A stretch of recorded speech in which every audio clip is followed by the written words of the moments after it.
Boa noite. Hoje a gente vai apresentar o capítulo 4 do livro Verdadeiro Poder, de Vicente Falcone. O nosso grupo é composto por mim, Amanda, o Glauber, a Laura e o Samuel. O capítulo 4 ele é sobre o desempenho das organizações. E o desempenho das organizações ele está relacionado com o foco nos seus principais problemas. Esse foco ele é estabelecido através das metas definidas nos horizontes estratégico, tático e operacional. A atuação para a melhoria desses resultados ele deve abranger 3 níveis de gerenciamento: a operação, o processo e a organização. A operação é a sequência de trabalho conduzida por homens e máquinas para agregar determinado valor específico. O processo é a sequência de valores agregados que resulta no... E a organização é a estrutura de relacionamentos necessária para a instituição cumprir suas funções. Cada nível da organização ele tem que ter 3 necessidades: metas, projetos e gerenciamento. É preciso ter metas bem estabelecidas, projetos revistos frequentemente e gerenciamento metódico. A identificação correta do problema em cada nível é muito importante porque conduz uma solução adequada de acordo com o nível de impacto na empresa. Bom, quanto ao segundo tópico desse capítulo, ele fala sobre a meta como foco do gerenciamento. Então, a meta ela vai estar sempre atrelada aos processos, como dito pela Laura, né? Então, aos níveis, vamos estar um por um, seria ao nível da organização. Então, temos ele com as metas como indicadores da empresa em relação à satisfação, por exemplo, dos stakeholders, né? Então, por exemplo, quanto de EBIT que essa empresa vai gerar ao longo de um ano, né? Quanto a nível do processo, a gente tem aí um exemplo, né, nas características dos produtos e dos processos, né, referente à qualidade, custo. Então, por exemplo, eu estipulo uma meta de 95% das entregas feitas dentro do prazo, qualidade desejada, e quando a gente tem a nível de operação, isso está mais atrelado ao valor agregado que a gente coloca no nosso produto, né? Por exemplo, um produto de aço, essas metas a nível de operação está atrelada ao processamento do aço, né, que vai gerar um valor agregado maior. E essas metas, para serem bem estipuladas e alcançadas, a gente precisa dos métodos, né? Caso a gente quebre essa corrente método e meta, a gente vai obter os problemas, né? Que podem ser a nível gerencial um valor não desejado, a nível sistêmico ela pode ser um produto não desejado, né? E isso nos liga ao próximo tópico, que é sobre o problema deve ser estratégico, né? O que seria isso? O autor cita um problema estratégico como aqueles problemas ligados ao final do elo dentro de um processo.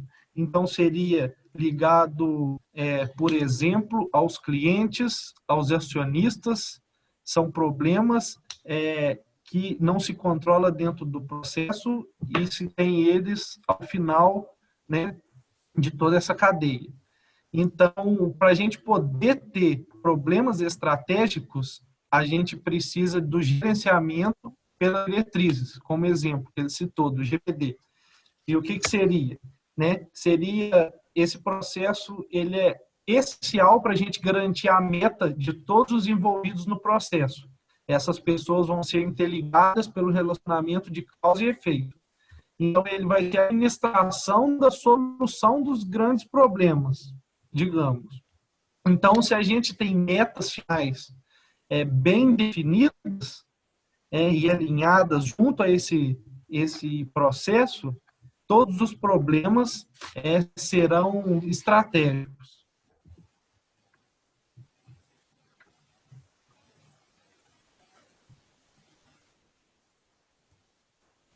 Então, gente, ainda no capítulo, o autor fala um pouco sobre liderança, desafio e inovação. Quando os líderes da empresa eles identificam o problema, surge então o direcionamento da meta, ou seja, resolver aquele dado problema vai ser a meta. E assim, essa meta, na maioria das vezes, ela é um desafio, por isso requer criatividade, inovação, atenção e imaginação de toda a equipe para atingir essa meta. Para isso, muitas vezes é necessário um novo produto, um novo serviço, um novo método, um novo caminho para atingir essa meta.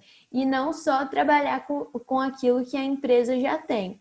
Como exemplo, no capítulo, o autor ele usa esse automóvel, o Prius da Toyota. Essa empresa, eles queriam desenvolver um carro que fosse de Nova York até São Francisco sem ter que parar para abastecer. Ao invés deles adaptarem os carros que eles já tinham, eles preferiram criar um novo modelo e assim surgiu o Prius, que usa tanto abastecimento quanto energia elétrica. Pode passar. Em seguida, pode passar o slide, por favor. Em seguida, o autor fala um pouco sobre como delimitar as metas.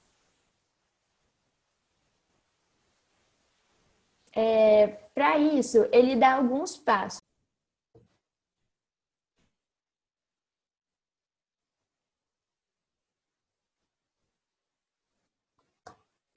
Então, o autor, ele fala alguns passos. O primeiro dele é delimitar lacunas, ou seja, os líderes devem identificar oportunidades de crescimento. Vamos supor, o líder identifica que um determinado vendedor está vendendo 20 de alguma coisa, 20 unidades.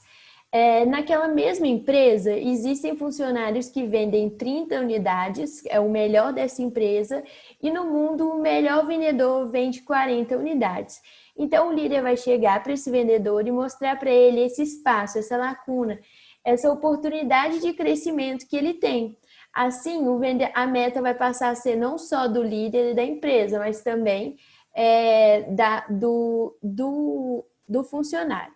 Além disso, é fundamental a priorização das metas, ou seja, algumas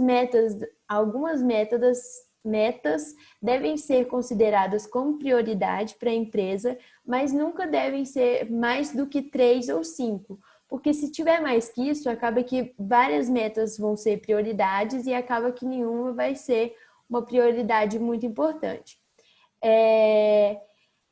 E é muito importante também, é fundamental o desdobramento da meta. Ou seja, a meta ela é proposta lá no topo da empresa pelos líderes, mas ela precisa ser desdobrada por toda a cadeia. Ou seja, ela precisa ser explicada, tem que ter um envolvimento de todos os funcionários da empresa. Não basta só o líder achar que ele vai ditar qual que é a meta e que as pessoas vão seguir, porque assim não funciona. Em um vídeo no YouTube, o autor do livro até fala: quando as empresas levam o desdobramento da meta até o segundo, terceiro nível só, está pedindo para a meta não ser atingida. Pode passar o slide, por favor. Além disso, as metas, o autor fala sobre algumas considerações sobre as metas. Elas têm que ser desafiantes, mas elas nunca podem ser difíceis a ponto de desanimar toda a equipe, nunca podem ser fáceis a ponto de não motivar a equipe a buscar atingir aquela meta, buscar melhorar e buscar inovações. E é muito importante o acompanhamento. O autor fala nesse mesmo vídeo do YouTube que para delimitar uma meta é preciso plano de ação, acompanhamento, envolvimento de toda a equipe,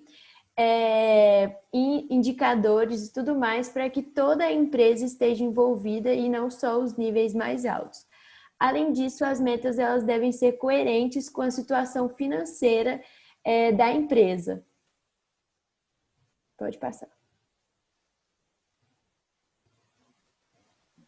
Agora eu vou falar um pouquinho sobre o gerenciamento funcional e departamental. Existem metas dentro da empresa que são departamentais. Por exemplo, eu tenho um departamento de venda. Esse departamento ele tem uma meta X de vendas por mês ou anual. E existe também as metas funcionais, que são as metas da organização em si. Ela é organizada em departamentos, mas ela funciona como uma organização como um todo, que é o gerenciamento funcional, que vai tratar dos interesses da organização. Então, esse gerenciamento funcional, ele trata dos interesses dos clientes, empregados, acionistas, vizinhos, chamados stakeholders. Já o gerenciamento departamental, ele trata dos vários departamentos. Pode passar, Gabriel, por favor.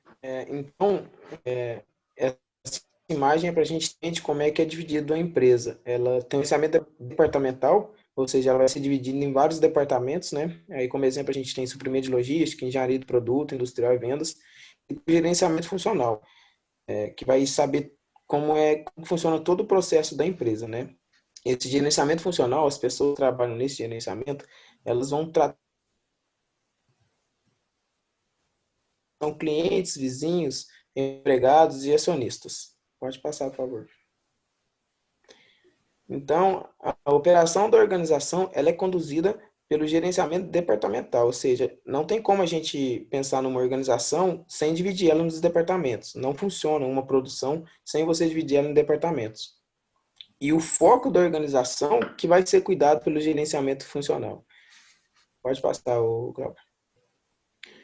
Então, dentro de um gerenciamento de metas numa organização, primeiro a gente pensa nas metas funcionais, que são as metas da organização em geral. Mas elas não conseguem ser cumpridas se a gente não pensar também nas metas de cada departamento, né? Ou seja, eu preciso de todos os departamentos trabalhando certinho, com todos os produtos sendo gerados de forma correta, com alta qualidade, para mim conseguir alcançar tanto as metas departamentais, mas acima de tudo, a gente precisa alcançar a meta funcional, ou seja, a meta da organização, da empresa como um si. E a essência do gerenciamento funcional é a solução de problemas. Como eu estava falando, as pessoas do gerenciamento funcional que estão em contato com os stakeholders, que são clientes, vizinhos, acionistas. Então, vamos aí um exemplo para a gente entender. Se tem um cliente que não está satisfeito com o meu produto, é o gerenciamento funcional que vai cuidar dessa conversa para estar resolvendo essa pendência dentro da organização. Pode passar, Glória. E a grande dificuldade que o autor relata do gerenciamento funcional, que está no entendimento das pessoas quanto à hierarquia de sistemas e como se comportar dentro dessa hierarquia, que não é a falta de regras e normas, isso é bem correto, sabe? É bem, assim, as pessoas entendem quais são as regras e normas. O difícil é elas entenderem a hierarquia, quem que manda dentro da organização, de quem que eu recebo ordem, em quem eu dou ordem, isso que gera uma dificuldade da instalação do gerenciamento funcional dentro das empresas. E o que isso pode trazer para a empresa? Pode demorar anos para ser implantado esse gerenciamento funcional. E a gente aí, com os slides anteriores, a gente pode perceber o tanto que ele é importante dentro de uma empresa.